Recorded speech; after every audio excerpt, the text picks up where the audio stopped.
All right, my name is Howard Cook. I worked at Allied Honeywell from '81 to 2007. Some of them in the audience would say I didn't work out there, but I did draw a paycheck. But our problems, I mean, when you're working around uranium, there's always a problem. But, you know, there's certain things you can do to protect yourself. Before our major problem started was back in, I think, '89. Old man Bush was in office, and they signed a treaty with the Russians to downgrade their nuclear weapons. And so that was all well and good. But then the Russians said, well, we can't sell our UF6 on the open market like everybody else because it's not pure enough. So somebody got the bright idea, well, you just send your ore concentrates over to Honeywell and they will convert it and ship it back to you, and then you'll be able to sell it on the open market. And that's exactly what we was told. And which it helped our business. At some points there, 90% of what we was doing was going back to Russia.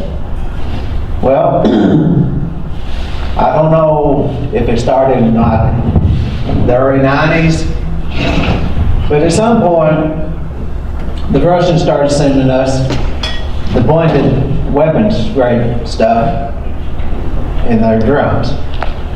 Well, if any of you have seen uranium, you know, it's different color, but it's like dirt.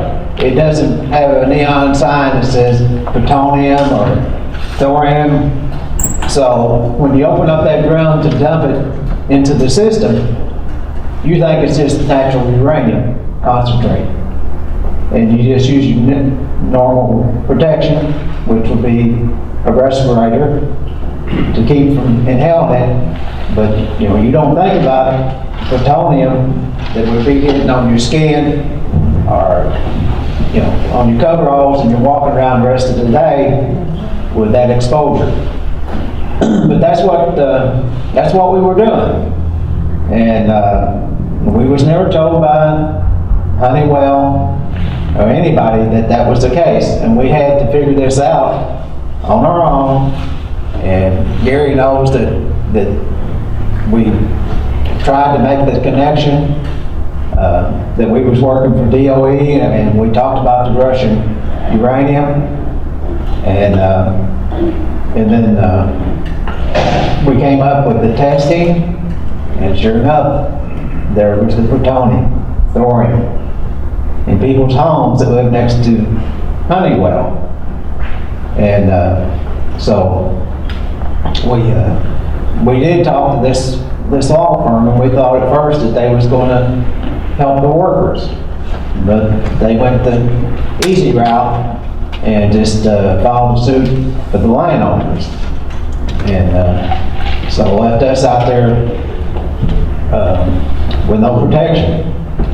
So we're still fighting the fight, but at least now I think that we've got it out in the public record that there is plutonium and thorium and other dollar products over at that plant that should have never been there, because the NRC said that they're not licensed for that. And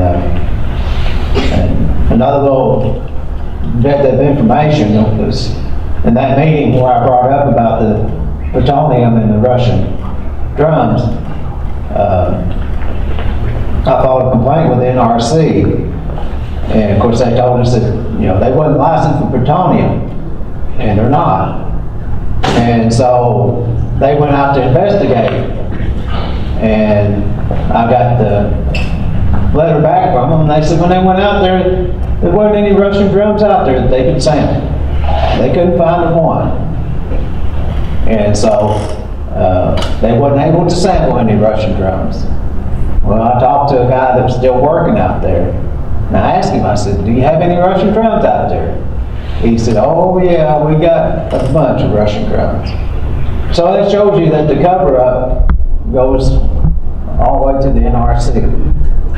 And when you're having to fight Honeywell and the federal government, state, local, it's hard to get anything accomplished. But that's where we're at. And, you know, if we keep fighting, maybe someday somebody will say, oh, yeah, that wasn't right. We should help these people.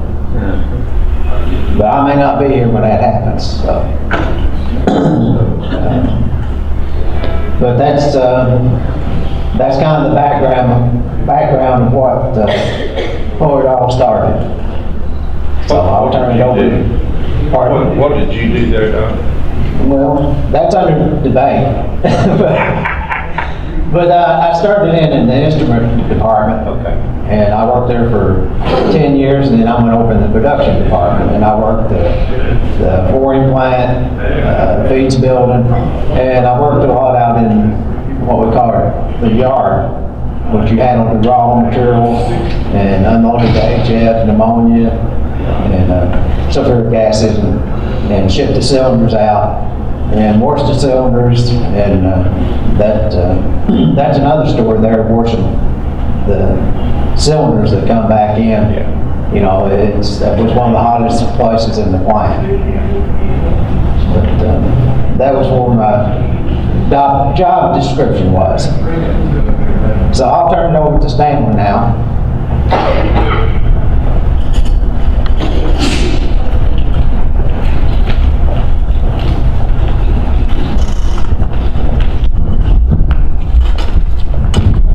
Okay, Stanley Kruger is my name, and I worked out there about 30 plus years, and I worked there from 79 to 2011, and I worked almost every building in that plant. I started out, I worked about half my time as a mechanic, and the other time in production. But I worked from one end of the plant from the other. In other words, they usually call it cradle to grave. Well, I started out being the drum dumper, which we brought the ore in and dumped it. And Howard was talking about when you dump the Russian ore and stuff, I was one of them that dumped it. And he said, like the regular ore, it looks like dirt and stuff. This is true. But when you got to the Russian drums, which they say now supposedly we didn't drum, the DOE drums, when you got to them and you tried to pop the lid, you couldn't pop it hardly, so we had a big long pry bar that you hooked onto the thing, and when you got it where it would finally get a little air to it, the lid would fly off, and a lot of these would be fluorescent. They'd be like bright orange, bright yellow, greenish orange, and the stuff would just linger in the air. So yeah, you always wore your respirator. A lot of times you wore rubber gloves and a rubber coat because that stuff got over your coveralls. And one of the other things that he mentioned, you know, you walked around all day with that stuff on your coveralls, so that was another aspect. They had their own laundry there, and when they washed the coveralls in the laundry, put them on, they'd go to your locker and you'd put them on, and then you'd go to the safety department to get your rubber coats, gloves, face shields and stuff, but you walk by a Geiger counter there, and immediately the Geiger counter would go off while you're getting your rubber gear because the clean clothes you put on were just as hot as the day you left there. And that was day to day. And we complained about that constantly, and they just rewash. And I hate to even think how bad that water was that went out of the washing room from there. Where did it go? Well, it eventually went to EPF, which is one of the recycle places. That's Water also a did? place. I was just mentioning Yeah, water. yeah. Water was discharged? Okay. Yeah. Like I say, I worked in almost every building. I started out in drum dumping, then I ended up going to ore prep, which processes the ore that you dump. And I was an operator and assistant operator there. But when you worked in ore prep, you worked in green salt part of the time. They just designated you to be a helper in green salt. And that's where I got to dump some of those Fernald drums, the little 15-pound drums that had the plutonium in them. But before I got to dump them, I actually was a mechanic working on the dumper that would break. Those little drums, you had to build a special process in that dumper to dump them little drums. So a buddy of mine and I got to fabricate that and work inside of that where it dumped, and it was constantly breaking.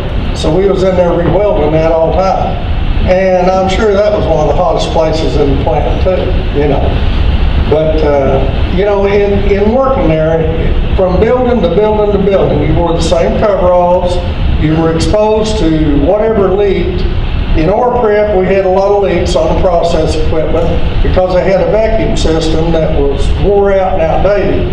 And you was constantly taking a sledgehammer and beating on it. Well, what do you do when you beat on a metal pipe? With a sledgehammer, it squashes the pipe. And eventually the vacuum don't work anymore because it plugs right there at that squash part. So then you get up and you beat on it on the top to try to unsquash it. So we never had a vacuum system that worked during, so constantly we had dust outs. Well, that same Russian ore that I dumped outside and put into the system went from one end of that building plumb to the other and ended up in the USEC process, but still all those leaks and everything contaminated the whole building. And then if you had a dust out, the fans would blow it to the outside, and that's why they're finding this material in the houses in Metropolis.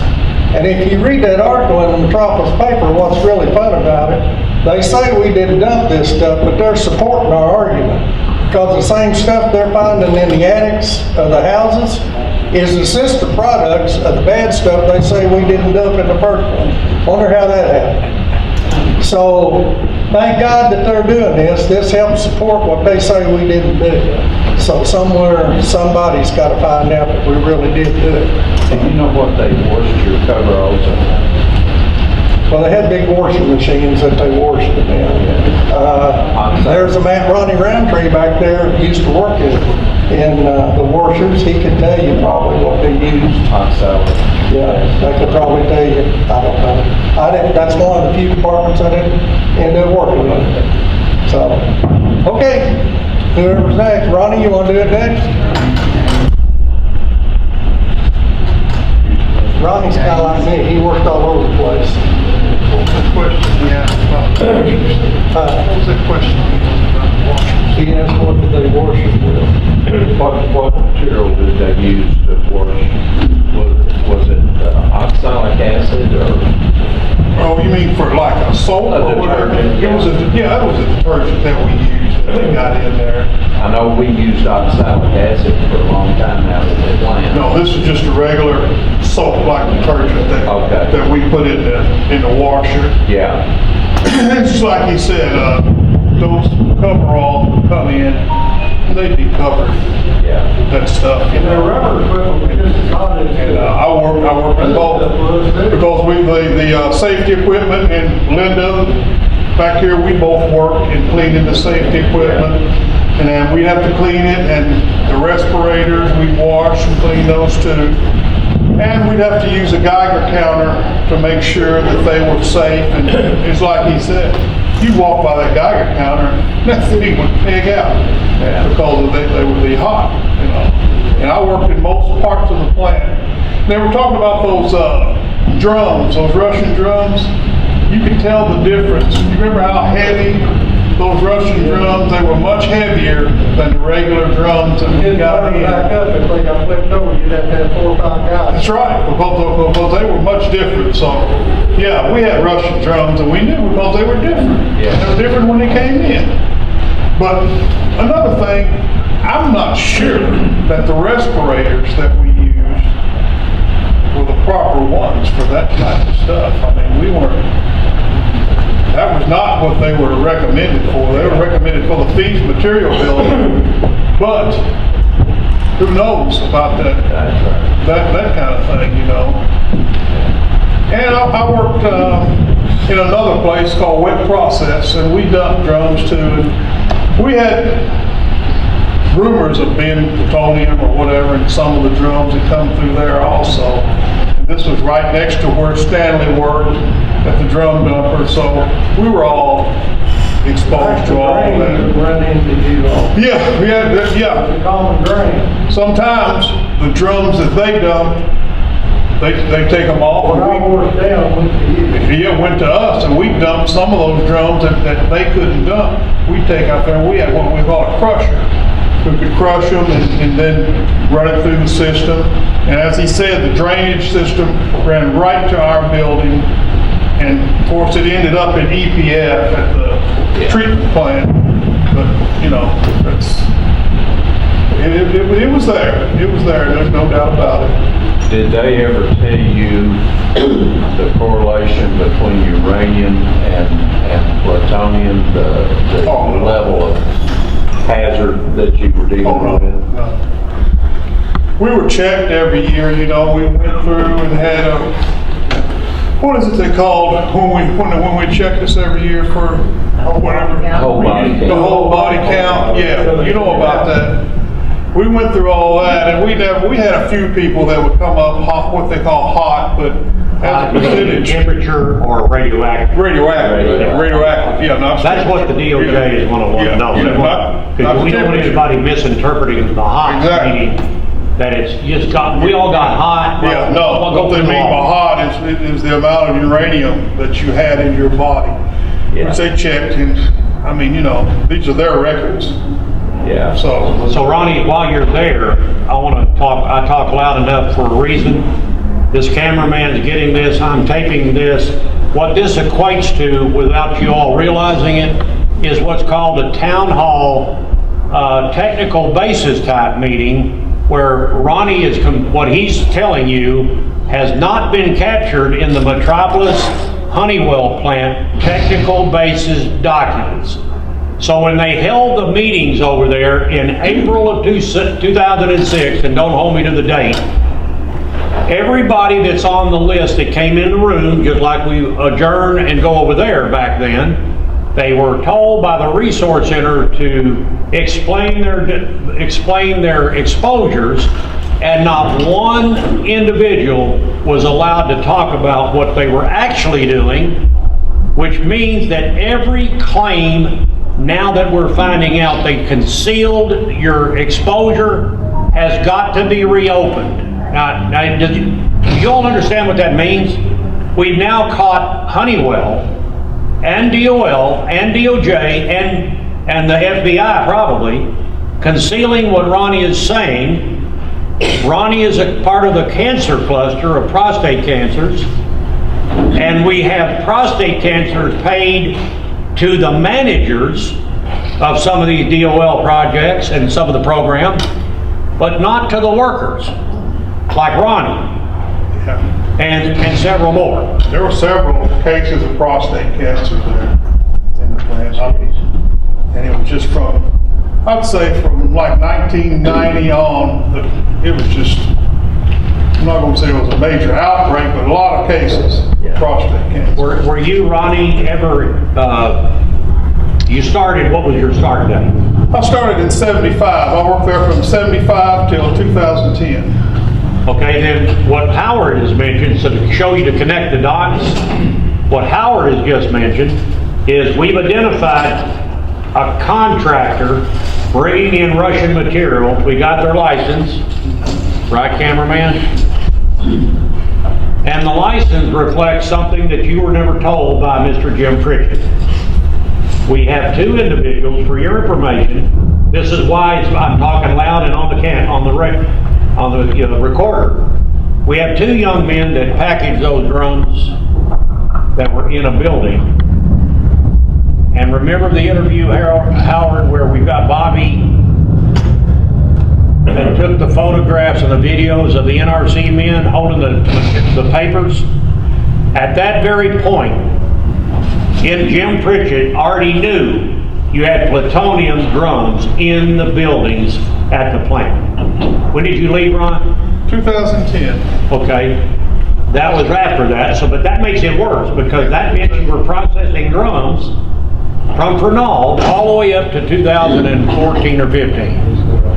And that's bad. Without our knowledge. Without your knowledge, which Howard then held up in a meeting for these attorneys, Howard, right?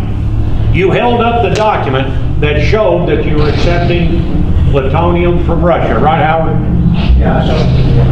Yeah, so he held it up, and NRC had a connection fit, so I suggested to Howard first, ask them if they're licensed to handle plutonium and neptunium. And Howard did, And they said, absolutely not. Right, Howard? That's a yes. So he got them on video, or actually, Mr. Kevin Thompson got them on video, because he was in the audience when NRC lied to Howard. So you see, if you're going to have a dose reconstruction, so they can tell you if you're qualified under the Act, a how many years running? 37-year employee. 36. How does a 36-year employee get exposed to Russian heavy, diluted, highly enriched uranium, which Honeywell already knew about, and so did President Bush, so did Obama. So it's about what is the honest truth. Well, they didn't want to anybody at Honeywell. So we got a cluster of about 70, let's say 70 plus prostate cancers, while over here at Paducah there was a select group that got paid after working 8 years at Paducah for prostate cancer. Ronnie, you get the math? 36 years. Russian uranium. Jonathan Hines has already testified. Ronnie was there. I was there. And he was there in the testimony. Jonathan Hines even said, I got paid and I only worked 8 years. Are you seeing the it's called unequal treatment under the law. Now that's what I do. But I don't do it because I'm an attorney. I just do it because I've learned it in the field. And George and I are DOJ, FBI witnesses, and we will give them the evidence whether they want it or not, okay? Howard, you want to say something real quick? Because Yes. we add on that, because this is the evidence gathering that equates to an update of your technical basis document. So the purpose of this is so important. You get compensated for Part E, and it's coming up. So don't leave, because we got a big surprise for you. I wanted to bring up about when we was talking about washing the coveralls, where that water went to. I'm not sure. I don't think it did go to EPF, because I remember one time that the facility we called the M-off, is where all the waste goes to. Howard, don't use an initial, because we want the DOJ. What's EMF, or whatever you're talking about? You're talking about the public operated treatment plant. It's where the shit goes to. Wait a minute. Where the waste from the humans go. Yes. Okay, I appreciate that. Well, you said to get Wayne about it. Yeah, we all understood that. Oh, okay, you want it's where the human crap went. Yes. And it went into the river, right? Well, at the M-off, one of my jobs was, when I was in the yard, was to what we call stir the shit. You had to go down there and you had to stir the shit so that it would dissolve. But after that, it went to the river. But I remember one time that it came up hot, and they had to go down there. They got contractors come in to drum it off. So that tells you that either they was sending from the laundry, or there was a lot of hot people out there for that to come up radioactive, and they had to drum it off. Well, when you said they had, quote, they had to drum it off. Yes. What was all? And you got a 4-letter word, I know it's coming. What was all? They had to drum the shit off. Okay. All right, I got you. Okay. I guess we can bleep that right back.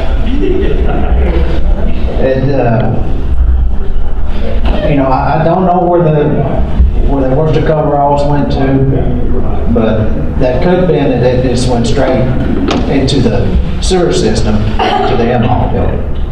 But anyway, if it was, that thing was hot constantly, and then eventually it went on out to the river, and then down to the people's shop. So, and any place south.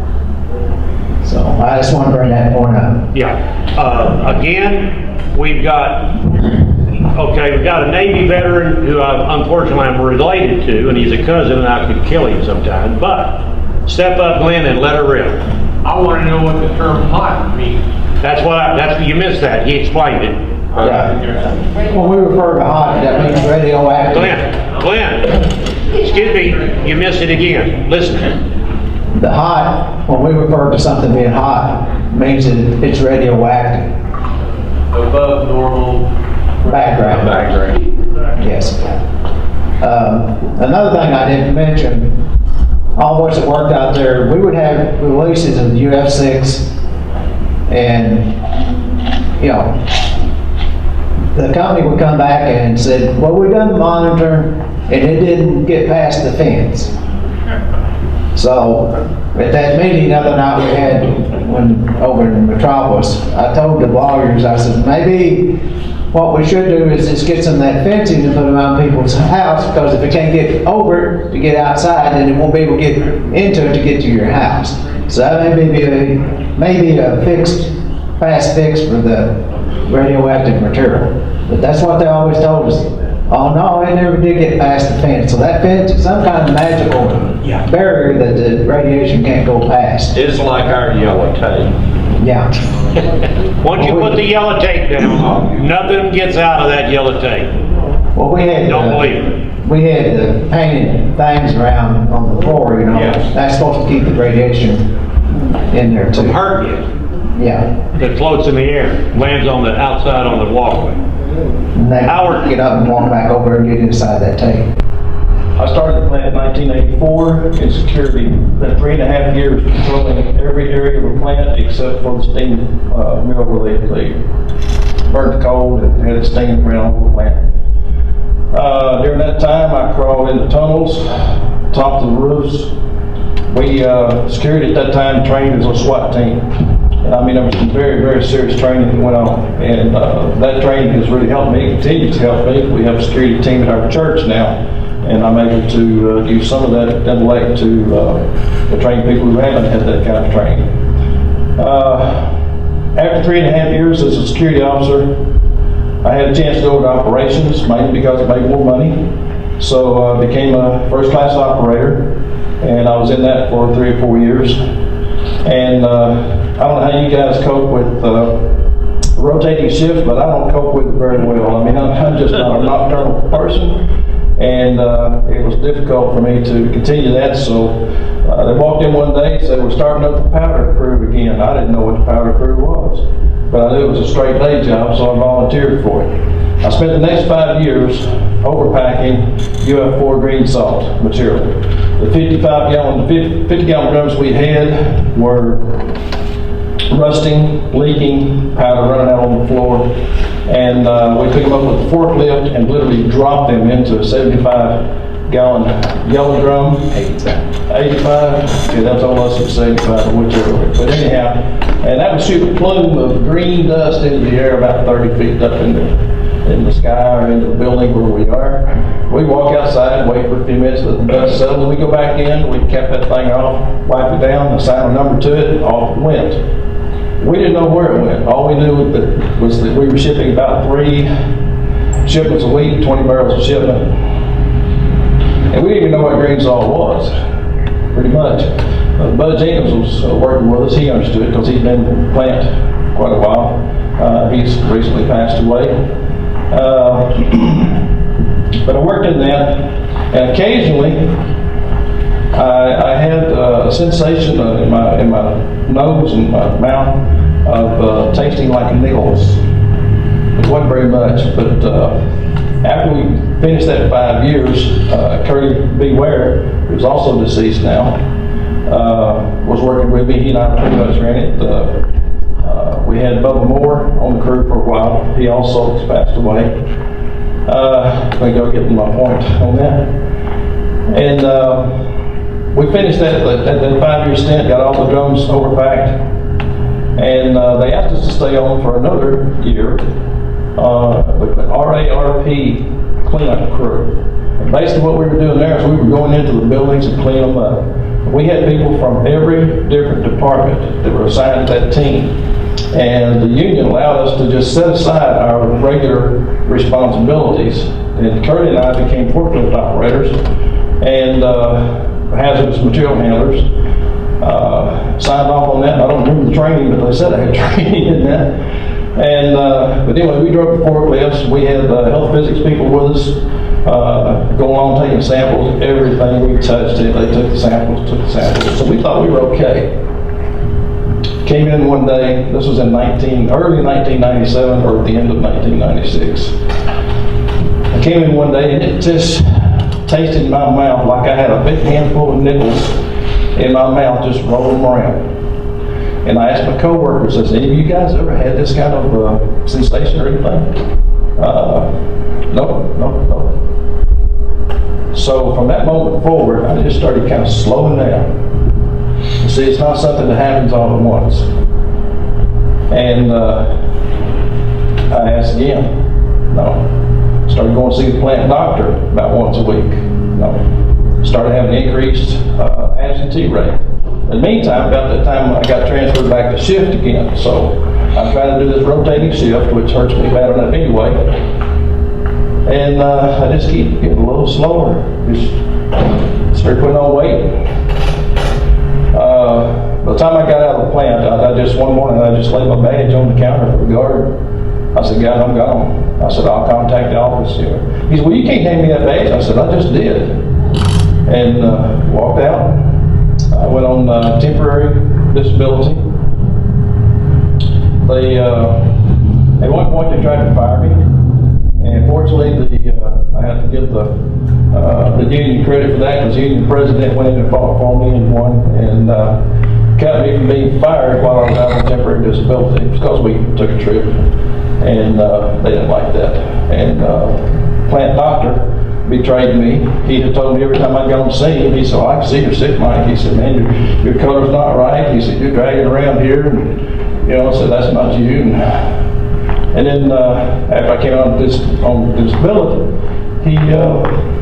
he politely filed a grievance against me and accused me of, I don't know what he accused me of. I can't remember what it was now, but it was a false accusation anyway. So that's been kind of my experience. Now, after I was out and I finally got on permanent disability, from the time that I had that taste of those nickels in my mouth until the time that I found out why I was sick, it was almost 3.5 years. Now, a lot of you guys have had similar experiences. You've been sick, but you don't know why. You struggled, but you don't know why. Your memory's getting bad, but you don't know why. You kind of get where you stumble, you trip, you fall, and you don't know why. And these doctors around here, they can't tell us because they don't test us for heavy metals poisoning like they're supposed to. On the northeast corner of the plant, it's a family, Ray English, Ruby English, Tony, one of their sons, and the younger boy, I can't remember his name. Do you remember it? It's just been a while since I've called their names. And we had a little 17-acre farm at that time. Had peacocks. Went out one morning to feed my critters, and our most beautiful peacock had laid down and died during the night. So I went in, I called my taxidermist, he said, oh, I don't do birds anymore, you need to call Tony English. So I called Tony English, he said, yeah, I'll bring it over tomorrow morning about 10 o'clock. I said, okay. Next morning, 10 o'clock came and went. I'm walking around thinking, I think there's something I'm supposed to do. I don't know what it is. Now at this time, I spent 18 to 20 hours a day, either on the couch or in the bed.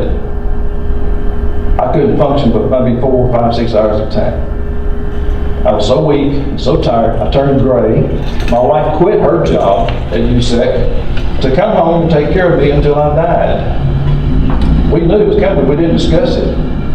But we knew it was coming. I knew I was dying. Nothing I could do about it. So late in the afternoon I called Tony up. Tony, I'm sorry I missed that appointment this morning. He said, oh, just come on over at 10 o'clock in the morning. So fortunately, 10 o'clock the next morning, I did remember it. And I went over, took the peacock over there, and we talked about how it would be mounted. And you've seen this turkey thing where they got the turkey tail all spread out? Well, you made it a peacock tail done like that. It's beautiful. And I turned around and started walking out of his business there. And he said, Mike, he said, don't you work over here at the plant? I said, well, I did. I said, I'm on disability. He said, what are your symptoms? I said, well, I stumble a lot, fall down occasionally, and I said, my memory is just shot. I said, I'm so exhausted. And then he started naming off symptoms. And some of the symptoms that he named off, I didn't even know I had until he said it. I said, how do you know that? He said, my whole family's sick with it. He said, you got heavy metals poisoning. The entire English family had heavy metals poisoning. The father in the family, Ray English, this man right here has got 2 big boxes of letters that he gave me to use, and then we're trying to use them now to help all of you.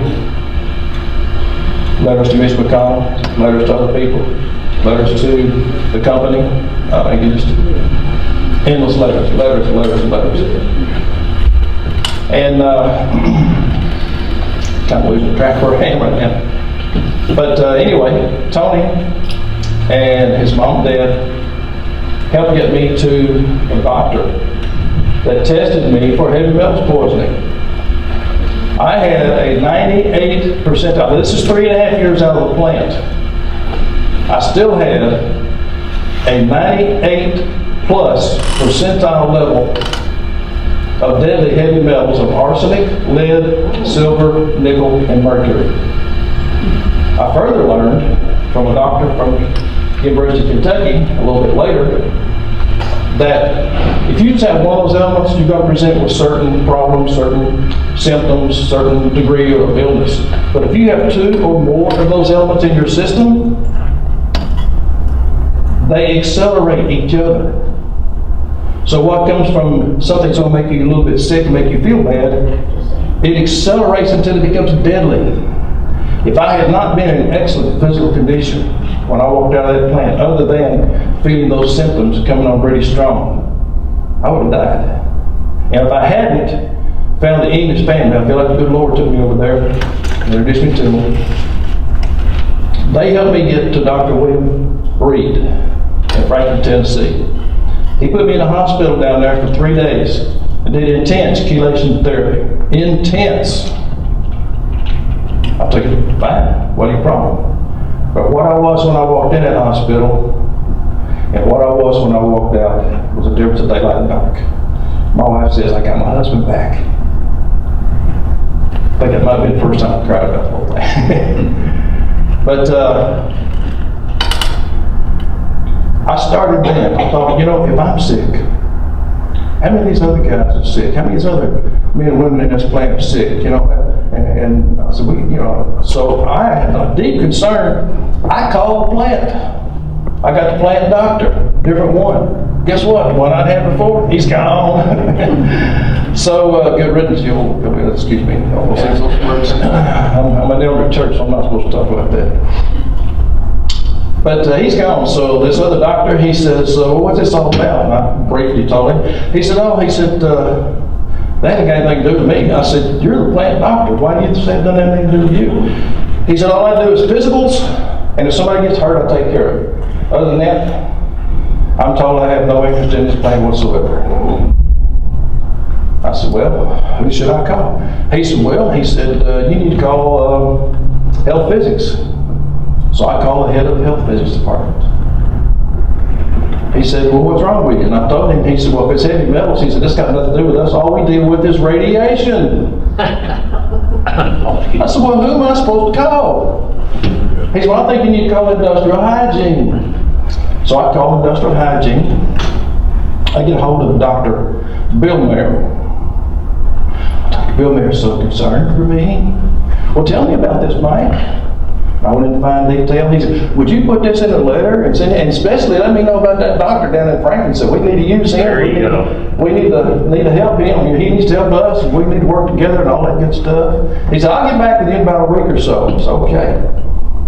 It's been 20 years, folks. Oh. He still didn't call me back. Oh my.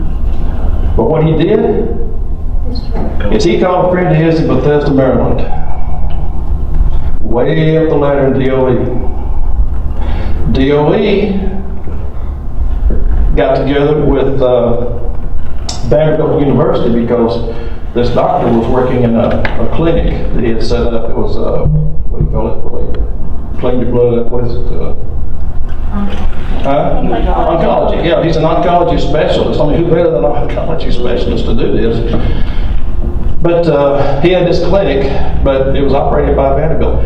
I didn't really know until late in the game that he had been a plant doctor in Oak Ridge. And originally had his own oncology clinic there in Oak Ridge. And because he started treating patients there who had been poisoned in the plant, DOE took after him, cost him his house, his home, his practice. They got the Methodist Hospital there to write a letter saying that they didn't want him practicing medicine there. They killed his ability to make a living. So Vanderbilt took him in and set him up down in Franklin. I blame myself because I didn't know. It's not an excuse. But I used his name and I shouldn't have. You dropped your guard. That's what he's talking to you about now. Yeah. He can't give you those facts yet. It's not ready. It's not time.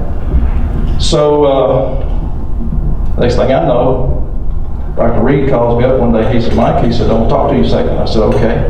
He said, I got to talk fast. He said, if they find out that I'm talking to you, he said, it'll be trouble. I said, what do you mean, Dr. Reed? He said, I can't treat you anymore. He said, I'm sorry, I don't want anybody to send you to right now. But he said, I can't. And he said, if they catch me, he said, they'll fire me. He said, I can't afford it. I've already lost my home, my vehicles, my job, my clinic once. I can't afford to lose it again. He said, I'm so sorry.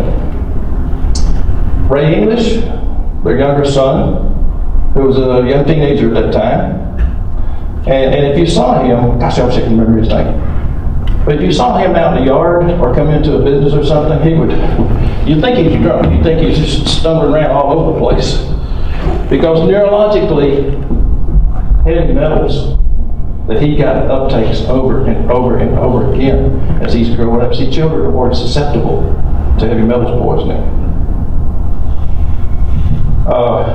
He had gone down to the clinic, gone to the hospital. Dr. Reed was giving him a treatment. The nurse had already hooked him up to the IV. She got a phone call from the head office of Vanderbilt.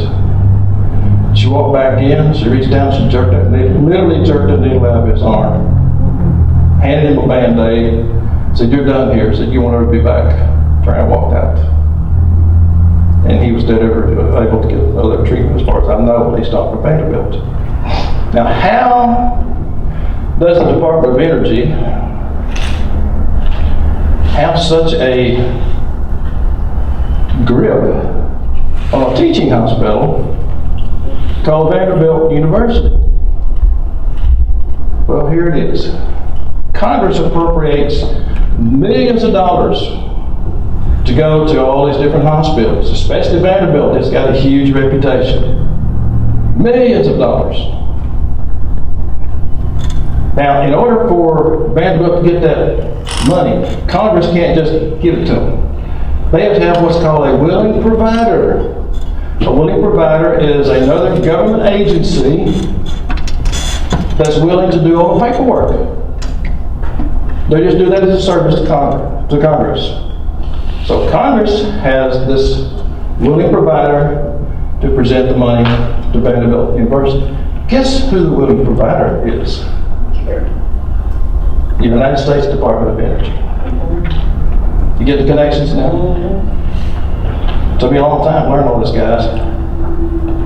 We're fighting in every level you can think of, and it's difficult. This young lady right over here, she has helped me tremendously. I'll try to help her if I can. I took up the battle. 20, 15, and 20 years ago, I wrote letters. I did everything you can think of. I sent McConnell some letters, and he just basically got to where he just totally ignored me. Lied to me on several occasions through the letters. Ray English continued to write until he died of heavy metals poisoning.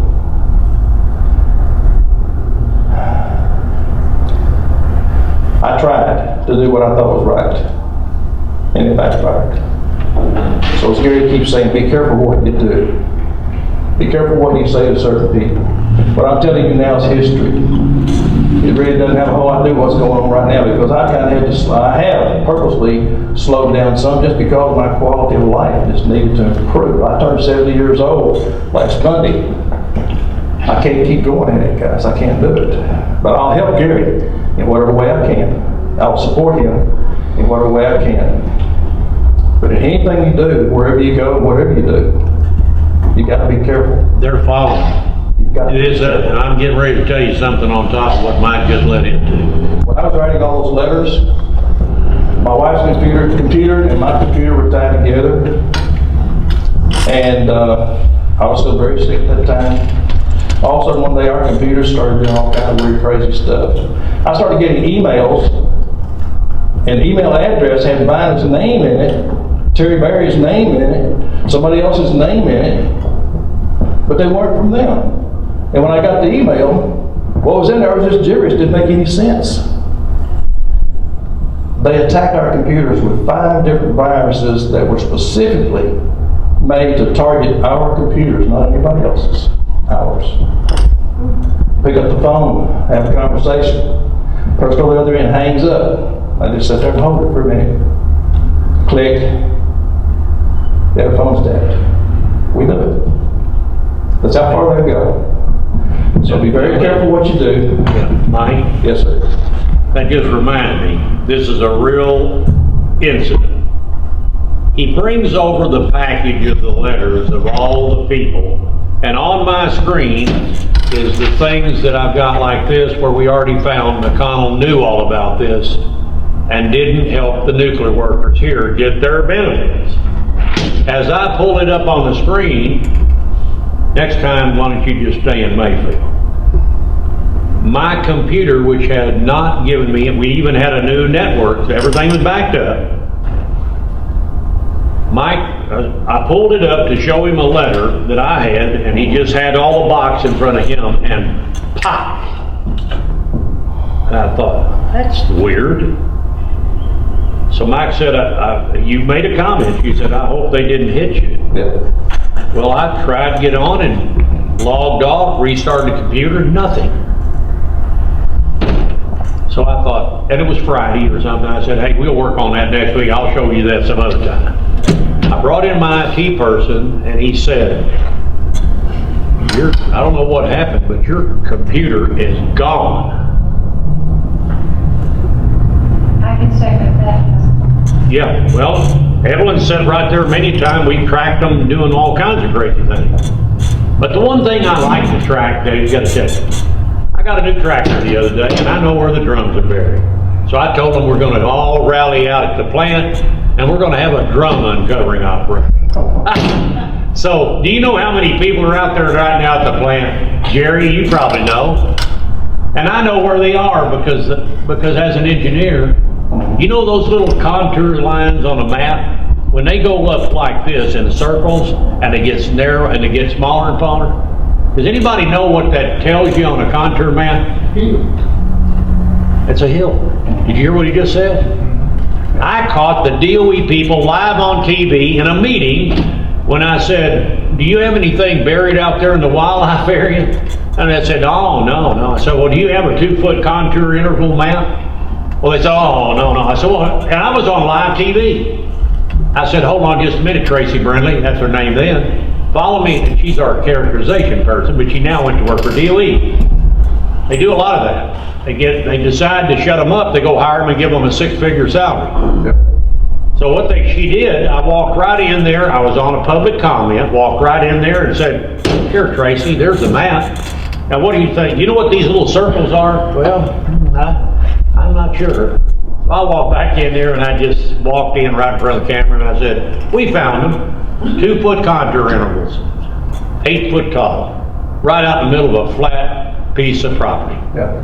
What does that tell you, Mike? Well, that's where they've been buried. They were burying this stuff. I'll tell you a little bit more about that. So I didn't need a GPS. George and I went out, we found some, and we go out there and the U.S. Army Corps of Engineers has already dug up waste, right, George? Mm-hmm. And it came out of the plant. Because it was blacktop, they dug up out of the plant and buried it back in the woods.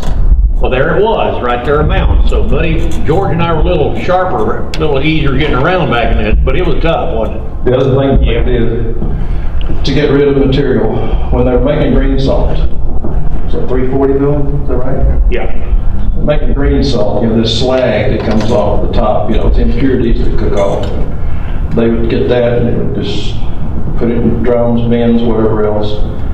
And I don't know exactly what years it was, but I understood it was at least a 3-year period, that as this slag was taken off, it'd be put into the bed of a dump truck.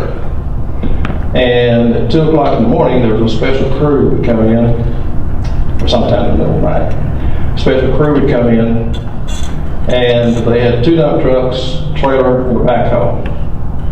And one of the guards would let them out of the back gate. And I talked to people that actually did this, so I know what I'm saying is true. They take those 2 dump trucks, that backhoe and that trailer, and they would drive approximately 1.5 to 2 hours away from the plant in any direction they wanted to go. They get on rural roads. They would find a place in a farmer's field where maybe he'd been plowing, disking, or whatever else. So in the middle of the night, they would go and take that backhoe and they would dig a hole as deep as they could dig it. They'd dump those 2 dump trucks of slag into those holes, cover them up, grade them off, load up, and come back to the plant.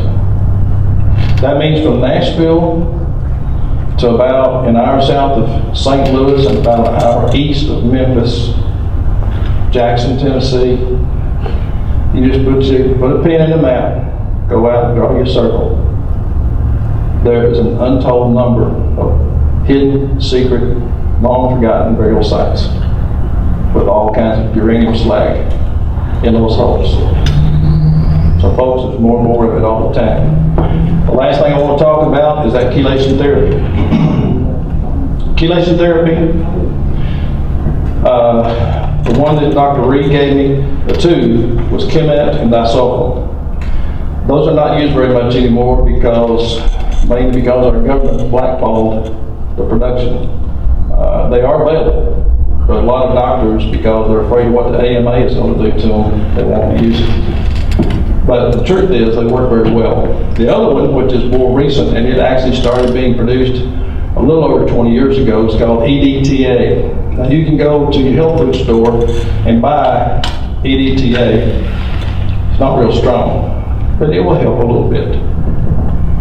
But if you go to a doctor, you get IV, stick a needle in yarn, and you can get EDTA and a couple of other things that will help to flush these toxins out of your system. You see, your body has amino fatty acid tissue, like little sacs that your hair grows out. I know I ain't got much up here, but there's little amino fatty acid sacs. Heavy metals loves that. Bone tissue, tendons, all these different things. A lot of us, we got arthritis. That's the main thing, because we got toxins in our systems contributing to that.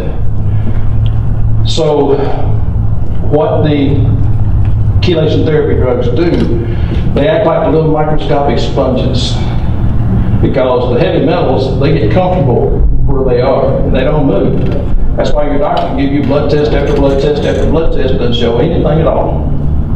But you go and you get a chelation challenge. That means they give you a little shot of this chelating drug, EDTA, and breaks them loose.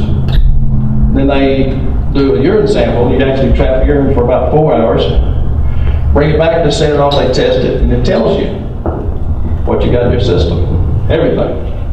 Now the other option is to have hair on the back of your neck or pubic hair, which actually is a little bit better, but you can have a hair elements test that costs about $100. Doctors Data Incorporated in Chicago, Illinois do the test. Your doctor can order the test if he or she will. So if you can be tested, you can find out if you have heavy metals. Then you can have chelation therapy, which begins to flush it out. Now don't think that you're going to feel better immediately, because what happens when you're flushing these toxins out, they're still swimming around your body. There's places in your body that says, ooh, I don't like heavy metals. Where'd you come from? And so you have to let that have time to flush out. It can give you kind of like having a mild case of flu. And I've been doing this now for how many months? 10. And I constantly feel like I've just got just a little bit of a case of the flu. But I got about 3 months to go, and I'm done. I will have, if not all, the majority of heavy metals flushed out of my body. There is an option, guys. You don't have to just sit at home and wait for this stuff to take you down. And your doctor won't help you, because these doctors around here are scared to death to stick their neck out. I'm from Trenton, New Jersey, born and raised, and went to school at Murray State. And then after Murray State, I majored in biology at Murray State, went into the Army, and I came back to Murray and later and I taught. But after my stint in the Army, I worked for Kentucky Ocean as an industrial hygienist and sampled plants all over the state. And then I took a job at Union Carbide as their industrial hygienist. And my BTA was sampling, which they weren't doing a whole lot in industrial hygiene, personal sampling and other types of sampling. So I started sampling.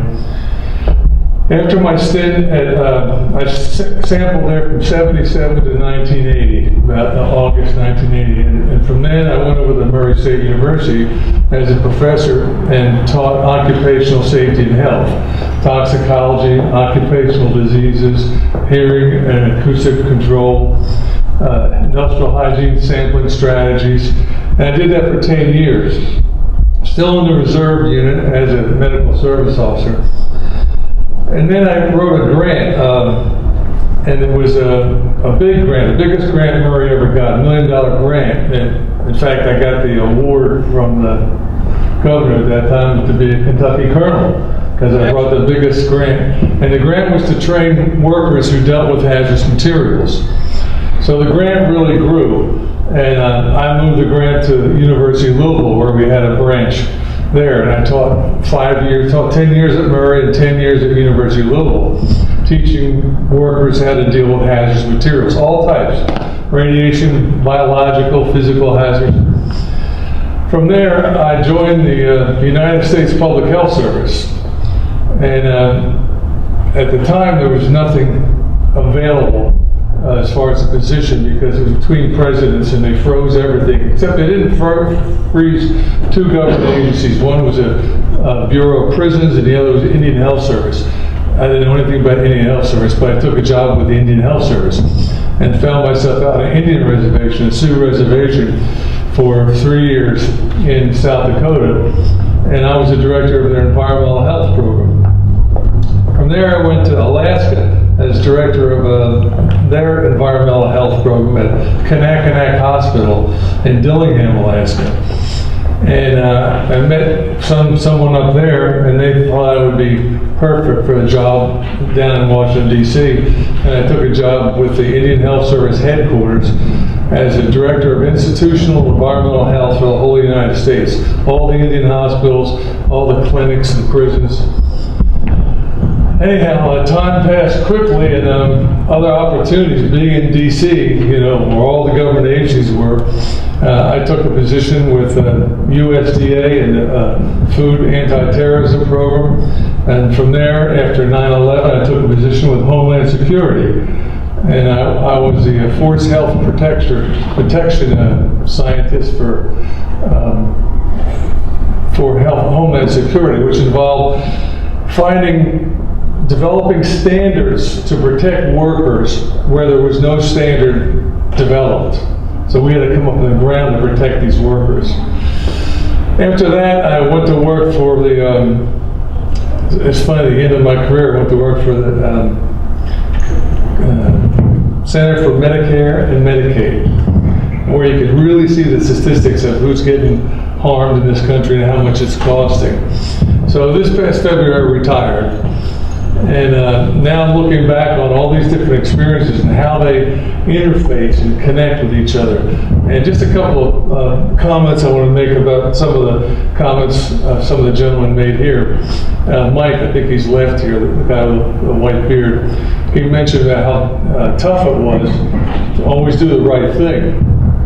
And I'll certainly have to agree, and I think you all have to agree, if it wasn't tough, Adam and Eve would still be in the Garden of Eden, right?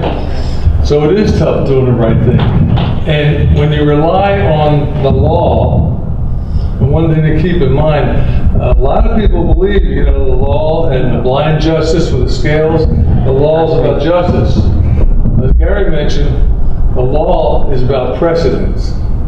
So this is why it's so important for you guys to fight to set this precedent. Don't have the other guys, the ones who are making money off this, set a precedent to say that what you experienced was not relevant. So by doing this effort you're doing here, you will set a precedent and say it is relevant. People's health is relevant. One of the things that really struck me with this whole issue right here was I trained everybody in the plant at Union Carbide on handling PCBs, polychlorinated biphenyls. I've run into people at the mall occasionally and they say, "Oh, Mr. Lake, how do you do it? I remember you put on this training, and I didn't remember him because there was so many people I trained. I trained them in lead exposure, nickel exposure. Respiratory protection was a big thing. And during that training, I always remember telling them that we had one of the best emergency response crews in the country at Union Carbide. And if we had a spill, it was going to be cleaned up quick, and not to worry because it was low-grade uranium. I remember these words, in Portland, if they have a spill, some people are going to glow at night. See, I was told there wasn't the hot stuff, there wasn't the plutonium out there. So I move along my career, and one day I find myself in around 2000 in D.C. in Rockville, Maryland, in the headquarters there, and a newspaper. Someone puts a newspaper on my desk. I pick it up from the New York Times. Headlines: they find plutonium out at Paducah Gaseous Diffusion Plant. I took this story to Murray for years, for 10 years, Louisville for 5 years, and preached how there was no plutonium out at that plant and how it was safe. And I felt like I'd done all these people an injustice because someone lied to me. One other thing I want to make clear about you, sampling. Don't put a whole lot of faith in sampling. Sampling is a really big word. Someone mentioned about the air sampling. That's not wipe sampling. Tables over the door jams. At Union Carbide, my office was right next to the environmental health and health physics guys. They went out and sampled the grass, the soil, the water, the milk from cows. All right, they went out with Geiger counters. I would sample in the room where they melted the gold, where they disassembled all the bombs. I had sampling on the people there. It sounds all good, doesn't it? What happens to the samples? Who interprets the samples? What is the standard they use to set the Geiger counter?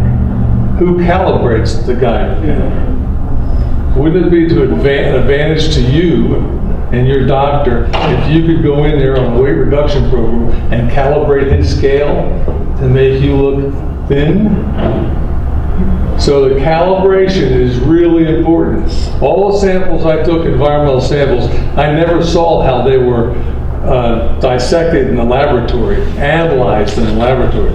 That was always way up here on the food chain. And the health physics, the same thing.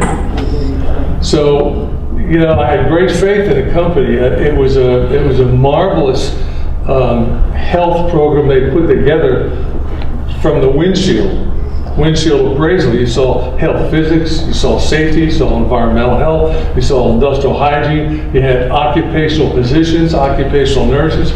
You said, holy cow, this is a dream for a lot of industries who may have a nurse if they're lucky. But I was told when I got there that this plant will operate without consideration to profit. So their only consideration was making that product. And remember where radiation evolved from. It evolved from a highly secretive era. And that, unfortunately, that mentality held over at Union Carbide when they first started. Very secretive. We didn't want the enemy to find it. I remember when we were doing the change out in 78, 79, when they moved these big reactors outside, they had to put covers on them because the Russian satellites could take a picture of those flanges and tell the exact diameter. They couldn't diffuse their uranium as good as we could because we had better machinery. So we had to cover them when we moved it from one building to another. So everything about that plant was secretive. And anything to interfere with the production of radioactive material was something they did everything in their power to avoid, including truth. So it's unfortunate I have to go up here and admit that. I used to think Union Carbide was the place to work, but not too long after that, I realized that. I went back there on a couple visits and did some lectures and some other stuff, and I had a lot of students who went out there and worked, and I think if I wrote my memoirs, you'd probably cut my pension off. Not yet. I know too much. But keep up the fight, and remember about the law. It's a precedent. And you guys and gals out here are about to set a precedent for that would equate to justice. My father was a very successful man, one of the greatest men I've ever known.